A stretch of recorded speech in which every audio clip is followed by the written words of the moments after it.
Welcome to This Country Life. I'm your host, Brent Reeves.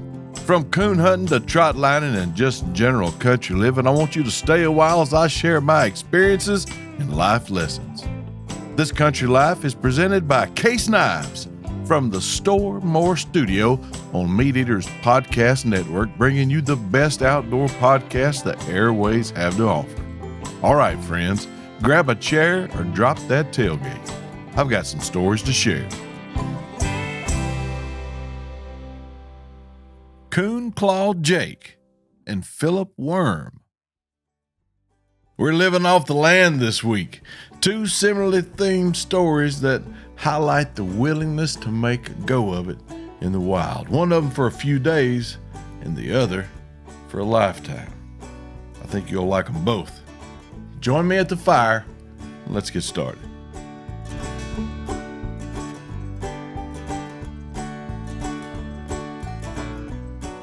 This story comes from This Country Life listener Jacob Clark. Jacob's a fellow Arkansas native and making tracks with his family up around Ash Flat, the sole county seat of government in Sharp County since 1967, with a portion of it poking over into Fulton County. It is one of 18 cities to reside in more than one county. I learned that today. Anyway, Jacob shared the following, and here it is. I grew up with a deep love and respect for the outdoors, particularly the Ozarks. My forefathers hunted and trapped to feed their families, and lucky for me, my father could afford a few extra groceries to go with our deer meat over the years. We still needed the meat and often hunted just to stock up on protein in the freezer. But I was blessed to grow up with a different perspective than my grandfather's, which was surviving. I was just able to enjoy the many aspects of hunting and enjoy it all with my father, my grandpa, and my uncles. Many years ago, some friends from up north came down to hunt with my dad and I. I was 12. One of them, Youper was his nickname. He was a bona fide North Woods trapper. He took me under his wing and told the wildest trap line stories.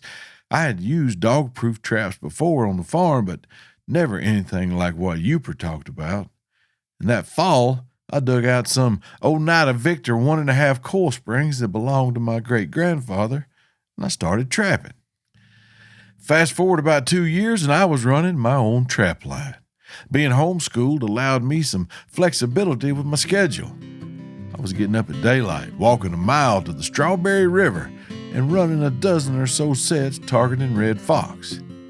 We also had a 400-acre farm in southern Missouri that my grandpa had built a cabin on. I wanted to go trap on that farm so bad, and finally, he let me do it. The plan was foolproof. My dad would drop me off after church on Sunday morning and come get me before church Wednesday afternoon. I had 3 cold mornings to catch as many coons and coyotes as possible. We lived about 2 hours from the farm. I didn't have a driver's license, just my uncle's old side-by-side he left there for deer hunting. Dad made it clear that I was to keep that thing on the farm. Now, I have no idea who preached that Sunday or what they preached about. I was mentally already in the woods. And after church, I went and I got a loaf of bread and a gallon of milk and a dozen eggs and some bacon to get me by. Plus, I had a little deer meat to fry if I wanted a fancy dinner. This was going to be awesome. Easy. Just 3 days. Or so I thought. That Sunday evening, I set a few traps even though I didn't have a lot of time before dark, and I used a flashlight to set the last one. I had my .22 and my favorite skinning knife, and let me tell you, had the boogeyman so much as sneezed, I was sending everything I had in whatever direction he was. Once the last one was set, I was skedaddling it back to the cabin as fast as my legs would go. I made eggs and toast and put on one of my favorite John Wayne movies. I was in high cotton. Once it came time to go to bed, though, the cabin started making some strange noises. Did the booger man make it back with me? I wasn't sure, but my .22 slept in bed right next to me, just in case. Monday morning, I stepped out and took in a long breath of fresh Ozark air. That was it, man. I was pretty much an Ozark version of Bear Claw Chris Lapp from Jeremiah Johnson. I only caught 2 coons that day, but I was able to set the rest of my traps. I got done before lunch, and I went out to cut some hickory sticks that afternoon. A 5-foot hickory stick sold for 60 cents at our local cane factory, and I had to save up for a truck, and it was a good way to pass the time until dark and make a little money while I was doing it. That night, it was another simple meal, a John Wayne movie, and lights out. I slept a little better. Just a little. On Tuesday morning, the trap line yielded nothing. I was discouraged, but I persevered nonetheless. I changed up a couple of my dirt hole sets, and I cut some more sticks. And that afternoon, I called my dad to give him an update. He encouraged me to continue on and reminded me of how blessed I was to be able to get out there and do it. So many grown men would have given so much to be doing what I was doing. It's all about perspective. Now, Dad informed me that my mother and both of my sisters had come down with some kind of bug and were pretty sick. I prayed for them, and I went on about the day, looking forward to Mom's cooking the next night. But that night, it was just another simple meal, another John Wayne movie, another day done. The booger man never even crossed my mind. At least, no more than once. Wednesday was my last day out in the wild, my last day fending for myself. I checked the trap line. I caught 3 more coons, and that was it. I got to the end and loafed around a while waiting for the daily call from Dad. He called and said, "Son, the girls are pretty sick, and I don't feel comfortable leaving them. I'll have to try and get up there tomorrow if that's all right." Well, of course, I was Coon Claw Jake Clark after all. Thankfully, I didn't pull any of my traps. I reset the ones that had coons in them, and I went back to the cabin.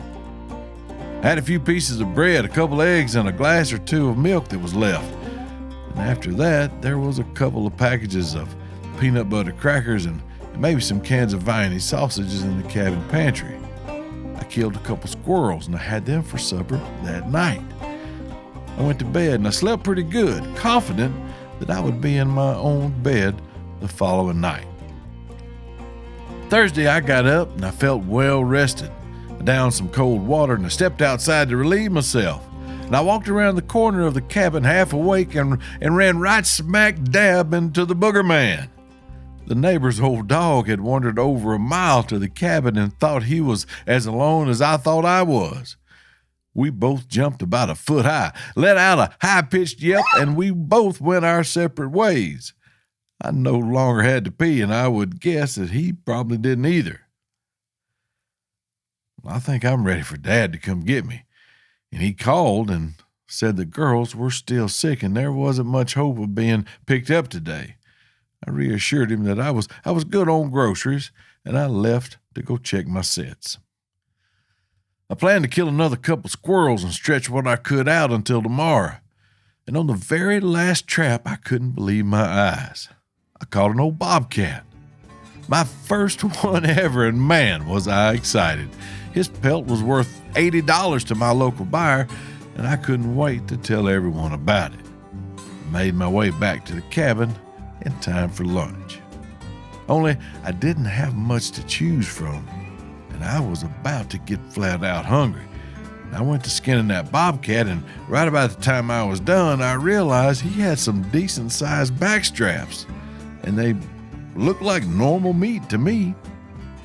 I had some flour and grease left from frying deer, and I yanked those back straps off that bobcat, and I hid it inside. Mama taught me how to cook a lot of things, and I treated this meat like everything else, a little bit of seasoning, a little bit of flour, fried it on a cast iron skillet. And I took a seat at the table and dug in, and it was amazing. Who would have thought?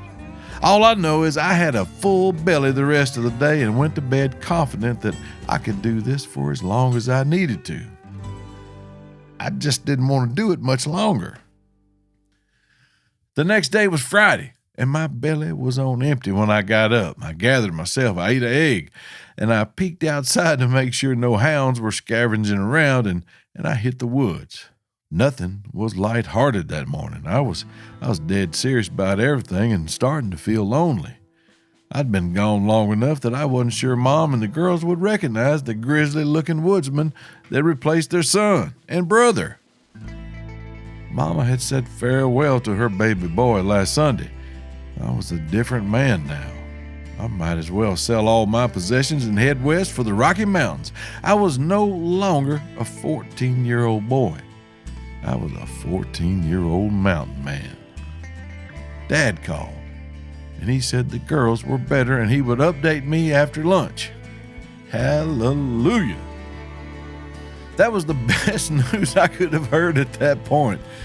This mountain man was ready for Mama's cooking, and I checked the trap line and I had another coon, and I couldn't believe it, but another bobcat.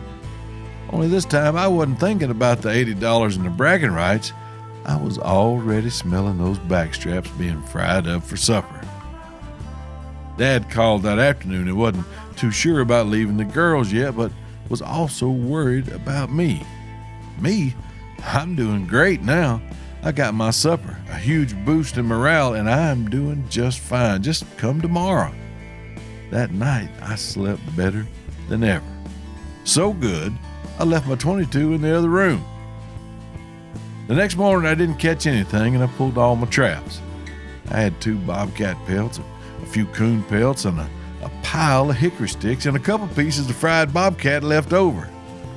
Eventually, I heard his truck coming through the woods, and when he pulled up, all I could think to say was, "Dad, you're the first human being I've seen in a week." And he really got a kick out of that, but I was serious when saying it. I showed him the hides and offered up the leftover fried cat. He wasn't a fan, but also more well-nourished than I was going into the trying it. I talked his ear off all the way home. I was proud, and I could tell that he was proud of me. I'm a firm believer that our Creator designed the heart of a man to be wild and dangerous. And that week, my heart changed. I found the wild in it. Came out with some confidence that I can be dangerous when I need to be. I tell both of my little boys every day that they are strong, they are wild, and they are dangerous. That week in the southern Missouri Ozarks, it made a lifelong impact on me and would later influence how I lead my family. Now, someday I hope my boys have the same desire I did to be outdoors, and I hope I can give them the same opportunity that my folks gave me. Only I won't leave them for too long. Or maybe I will. We'll just have to see how my wife feels that week. And according to Jacob Clark, the Ash Flat Flash, that's just how that happened. Well, Jacob, I appreciate you sending that in and sharing it with the rest of us. You learned at an early age that you can be self-sufficient when you want to be, but being put in a position to do it when you have to be, now that's a whole other level of satisfaction. Thanks, buddy.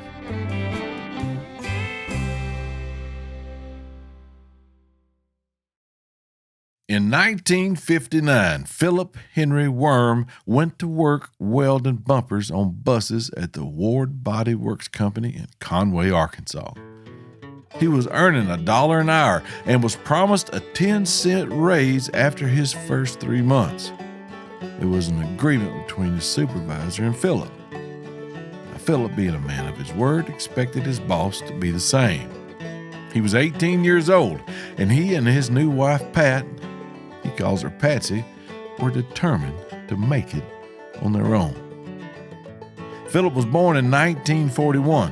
His father was a truck driver serving overseas in World War II, as were all of his uncles and relatives who were of age, all of whom would come home to Conway after surviving the conflict that ended in the 4th year of his life. In 1959, 14 years following that grand homecoming, Conway's population had added 2,900 Arkansans tallying to a little over 8,600 folks, and Philip Worm was 3 months into a job banking on a promise of a supervisor's word. In the week leading up to the promised 10-cent an hour raise, he reminded his supervisor of the agreement they had made. When he collected his check on Friday and that raise wasn't there, Philip went home and he never looked back. I sat on the couch with him a few weeks ago, Miss Pat and his son Terry, and we talked about his life and what he did next. He said, "I came home and I told my wife I didn't get that raise. And she said, 'You quit, didn't you?' And I told her I did. She asked me what I was going to do, and I told her I didn't know, but I'd have it figured out by Monday." Philip took 2 days to think and map out his plan on how he was going to support his brand new family. During the time of his youth, he became quite adept at playing marbles and hunting rabbits with a slingshot. 2 skills that helped keep his pockets full of ammo and Mama's kitchen full of meat. Like most folks of the time and place, they raised nearly everything they ate, depended very little on others, and worked for all that they had. He also caught rabbits with a trap known as a rabbit gum. What's a rabbit gum? Well, I'm glad you asked. The name comes from the traditional hollowed-out black gum log that the traps were made from. They naturally hollow out due to a condition called heart rot, which is a fungus that causes the center to rot away, and it leaves a wooden pipe of sorts. The outside is still solid, and all that was needed to complete the trap was a back wall on one end and a triggered trap door on the other. The name stuck, and now, at least here where I'm from, every trap of that type, even the ones built out of lumber, are called rabbit gums. But back to that weekend in 1959, sometime between Friday night and Sunday night, Philip Worm made his decision. On Monday morning, after breakfast, he left the house and headed for the northeast corner of Oak and Chestnut Street in Conway, where the store entrance tile still reads Grummer Hardware Company. A local concern originally operated as John Grummer's Hardware Store starting around 1905. Walter Massey took over the stock and name in October of 1942. And on that day in 1959, the protagonist of our story walked inside and purchased a spool of nylon line and a box of fish hooks. There was a popular local saying that if you can't find it at Massey's, they don't make it. They sold everything from farm tools, guns, and ammo to fishing gear and cannon supplies and hard-to-find engine parts. Philip Worm walked into that store unemployed but singular focused with a desire to depend on only himself to provide for his family. He walked out a commercial fisherman, with Lake Conway the first place he planned to start working.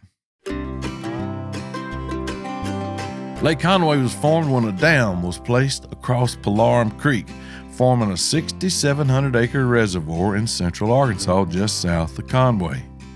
Built in 1948 by the Arkansas Game and Fish Commission as the largest lake constructed by a state wildlife commission.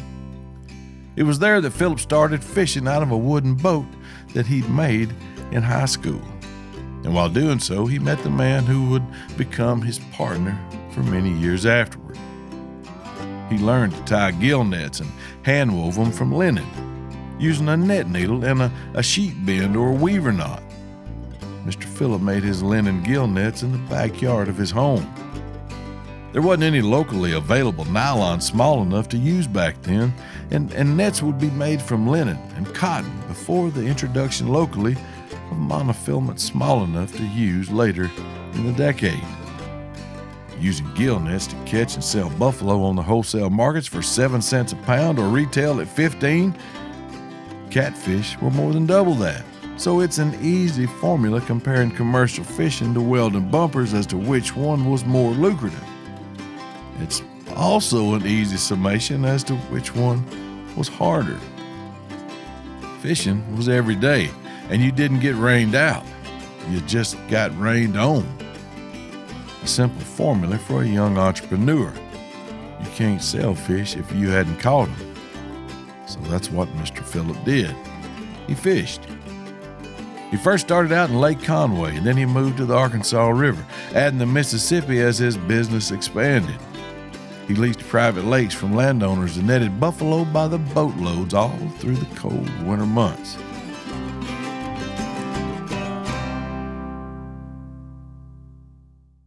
Netting season opened in January on the Mississippi, and on one occasion, Mr. Phillip and his fishing partner were prepping 100 fiddler nets to drop up and down the Big Muddy. Once they were set, he said it would take them 2 solid days from daylight to dark to run them. He built a portable fish box that could hold a ton of fish and traveled with a camper and an ice machine. Garfish he sold right alongside buffalo and catfish. I've eaten them myself, and they're good. He had a good market for all three, but winter fishing is hard, and not just because of the environment. A catfish and buffalo fish's metabolism slows down in cold water, and so does the catch. They become sluggish, and they don't move as much, and if they ain't swimming, they ain't getting in the net. If they ain't getting in the net, the fisherman doesn't get paid. Fortunately for the growing number of children being added to the stringer at the worm home, the height of the fur boom was just getting underway. Add trapper to Mr. Phillip's resume, and you'll have 2/3 of the skill sets that kept the lights on at his house over the last 60 years or so. He trapped here in Arkansas and out west for weeks at a time. Traps were about $1 each when he started out, and we walked outside to a shed behind his house, and traps by the dozen sat orderly in boxes and stacked, ready to be prepped for the upcoming season, although they appeared to have been sitting there for several seasons now. $300 bobcats, top-price coyote and coon hides from Kansas, Colorado, and Wyoming were what he talked about with the most excitement. Each year, from October to December, he stayed in campers and cabins in those states and ran his trap lines much like the fur trappers did that were the first Europeans to see those places many years before.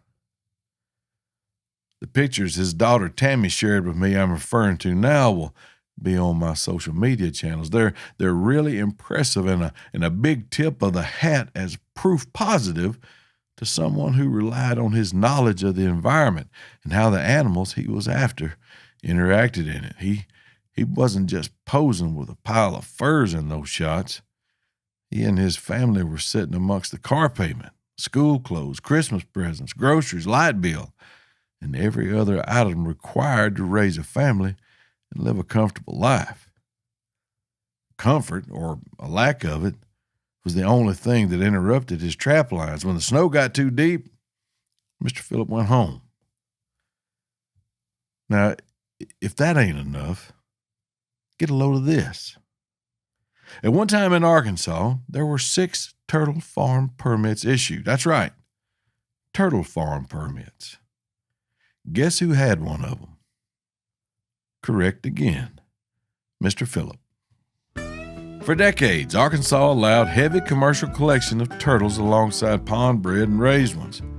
Between 2004 and 2017, 1.3 million turtles were harvested in Arkansas, leading to concerns of the sustainability of taking such slow-maturing wild reptiles. Commercial turtle ponds like Mr. Phillip's filled the void in a market that didn't take from the wild population. He raised them himself. As many as 25,000 a year from 3 small ponds on his property annually. The ponds were inspected and kept to code as regulated by the state's Game Commission. And for nearly 20 years, turtle farming counted as the third of 3, sometimes simultaneous careers they provided for the worm family. They sold turtles commercially, most of which went overseas and locally as well. Now, what I'm about to play for you now is a story told by Mr. Phillip about his longtime fishing and hunting partner, the late Bobby Alverson. This tale is introduced by Mr. Phillip's wife, Miss Pat. Here it is. Here's the story. Those ladies stopped and wanted a turtle, about a 25, 30-pound turtle. And Bobby went and got the turtle, and he wasn't paying close enough attention, and the turtle turned and bit the end of his finger off right about the top of right about the joint, and he sacked the turtle up and collected the money, and then he went to the doctor and they sewed the end of it up.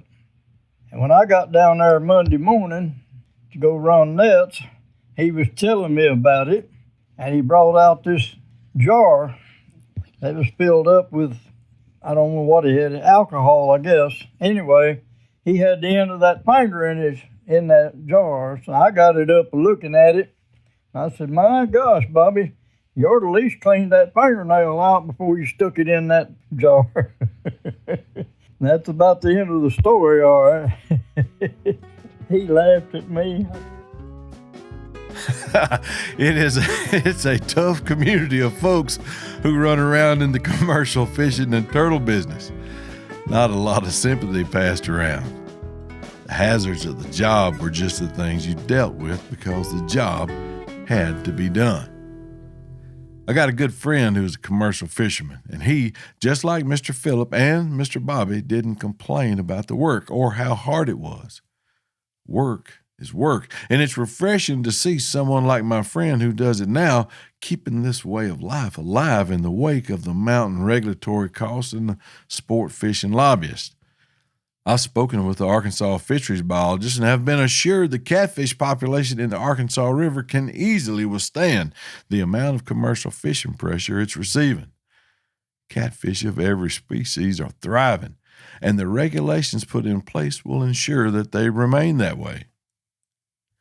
The big ones, the trophy class fish, are the ones that get the most attention, but they, while legal to harvest, are almost always released by the self-policing commercial fishermen. Those are the females that keep the fishery stocked. River samplings by the state's fisheries teams report that the natural mortality of older fish far exceeds any impact brought on by commercial fishing. The smaller, more numerous sized catfish, the kind you see laying on your plate in restaurants, those are the money fish.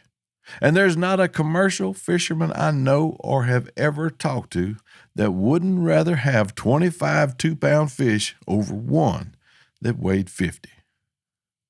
Philip Henry Worm commercial fished for 62 years while trapping and farming turtles.